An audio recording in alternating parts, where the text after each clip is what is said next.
नमस्कार, प्रणाम। मैं हूँ मालिनी अवस्थी। मालिनी की पाठशाला में आज आप सबका बहुत बहुत स्वागत है।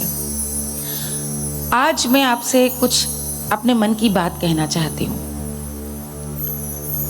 भारतवर्ष ने बहुत प्रगति की है और तकनीक ने ये भी संभव बनाया कि देखिए मैं आपसे इस रूप में आज आके मिल रही हूँ। आगे बढ़ना, तरक्की के रास्ते पे आगे चलना, ये बहुत अहम है। लेकिन बहुत कष्ट होता है ये देख करके कि आधुनिकता की होड़ में हम अपनी पुरानी सभी मान्यताओं, परंपराओं, सबको खारिज करते चले आ रहे हैं।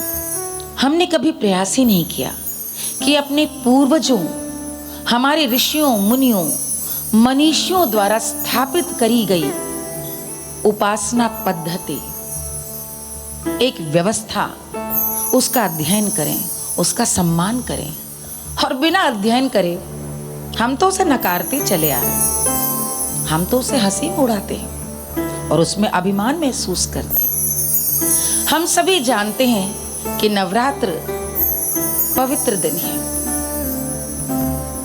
महाअष्टमी, महागौरी के जागरण का दिन है,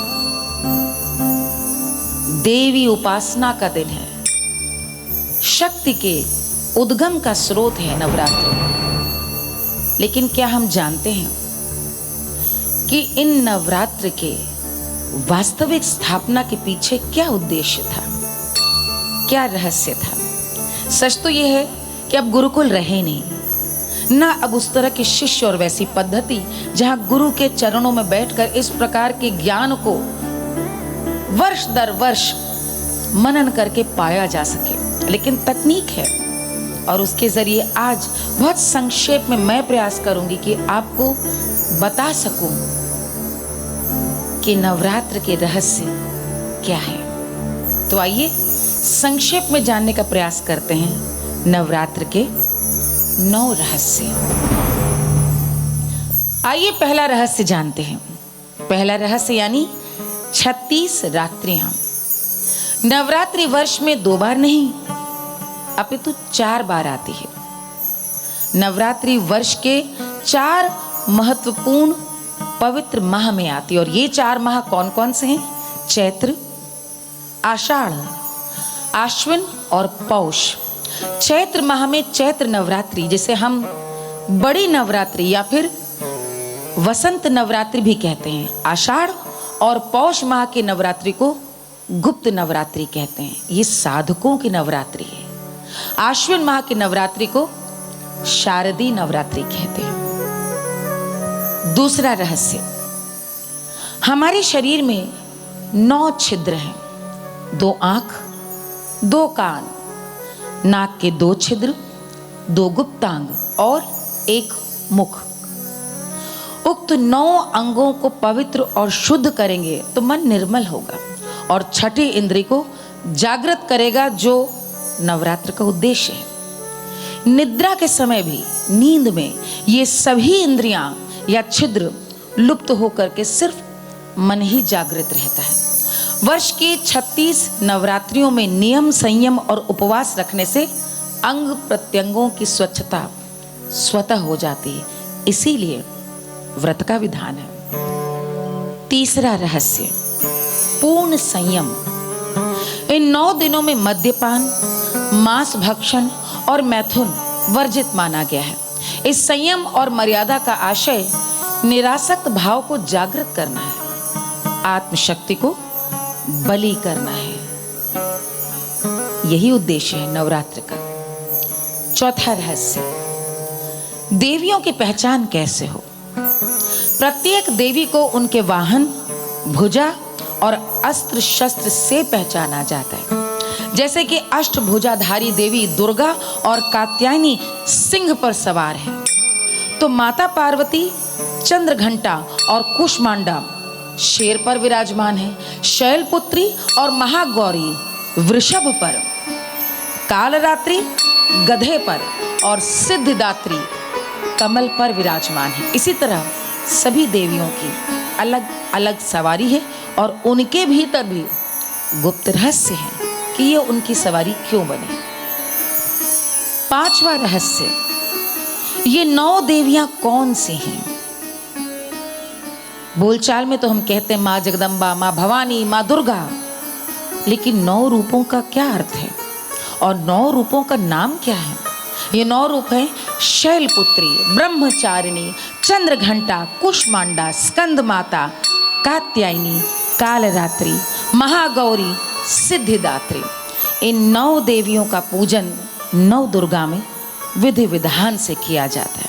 कहते हैं कि कात्यायनी ने ही महिषासुर का वध किया था, इसीलिए उन्हें महिषासुर मर्दिनी भी कहते हैं। और दुर्गा सप्तशती के अनुसार इनके अन्य भी रूप है, ब्राह्मणी, महेश्वरी, कौमारी, वैष्णवी, वाराही, नरसिंही, ऐन्द्री, शिवदूती, भीमा देवी, भ्रामरी, शाकंभरी, आदिशक्ति और रक्तदंतिका। छठा रहस्य, 9 महादेवियों के अलग अलग भोग और उनसे संदर्भित औषधियां हैं। अब मैं आपको 9 देवियों से संदर्भित इन औषधियों के बारे में बताऊंगी। भोग और औषधि। माँ शैलपुत्री कुट्टू और हर। माँ ब्रह्मचारिणी दूध, दही और औषधि ब्राह्मी। माँ चंद्रघंटा चौलाई, चौलाई का साग और औषधि चंद्रसूर। माँ कुष्मांडा का भोग पेठा। माँ स्कंद माता का श्यामक चावल और औषधि अलसी। माँ कात्यायनी की हरी शाक, हरी तरकारी, औषधि मोइया। माँ कालरात्रि की काली मिर्च, तुलसी और नागदौन। माँ महागौरी की साबूदाना, तुलसी और माँ सिद्धिदात्री की आंवला और शतावरी।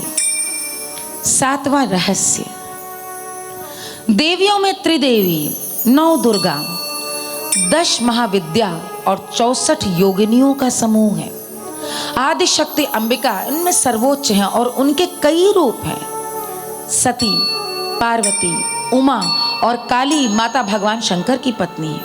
अंबिका ने ही दुर्गमासुर का वध किया, इसलिए उनको दुर्गा माता कहा जाता है। 8वां रहस्य, कौन सी हैं ये 10 महाविद्याएं?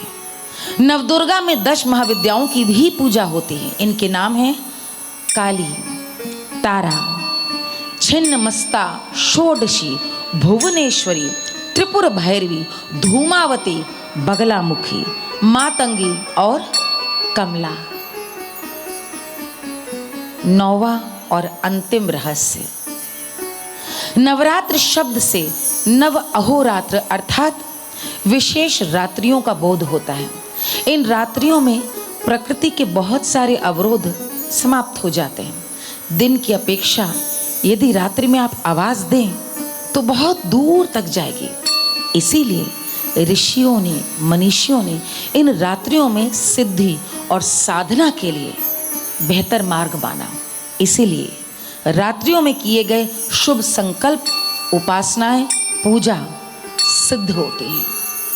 आशा है नवरात्र के इन 9 रहस्यों को समझकर आज आपको ये ज्ञान हो गया होगा कि धन्य है भारत की संस्कृति, जहाँ हमारे ऋषियों, हमारे पूर्वजों ने अथक साधना और प्रयास के परिश्रम के बाद हमारे लिए वह मार्ग तैयार किया जिस पर चलकर हम नित नवीन हो सकें, हम शक्ति अर्जित कर सकें, ज्ञान प्राप्त कर सकें, नित्य अपने को निखारते चलें। इसीलिए नवरात्रि का महात्म्य है। वर्ष भर कुछ भी करते रहें, लेकिन नवरात्रि में अपने शरीर का, अपनी आत्मा का, अपनी ऊर्जा का नवीनीकरण उसी प्रकार करें जिस प्रकार इंसान अपनी मनोमस्तिष्क रूपी बैटरी को रिचार्ज करके पुनः नया नया हो जाता है। नवरात्र इसी प्रकार का संकल्प है। आइए इस नवरात्र हम ये संकल्प लें कि हम अपनी परंपराओं को समझने का प्रयास करेंगे, उन्हें जानने का प्रयास करेंगे, उन्हें बिना जाने बिना समझे खारिज नहीं करेंगे। आशा करती हूँ कि मालिनी की पाठशाला का यह ईमानदार प्रयास आपको भा रहा है। यदि वास्तव में भा रहा है तो आज से ही प्रण लें भारत की अविरल संस्कृति का आदर करेंगे, सम्मान करेंगे। प्रणाम।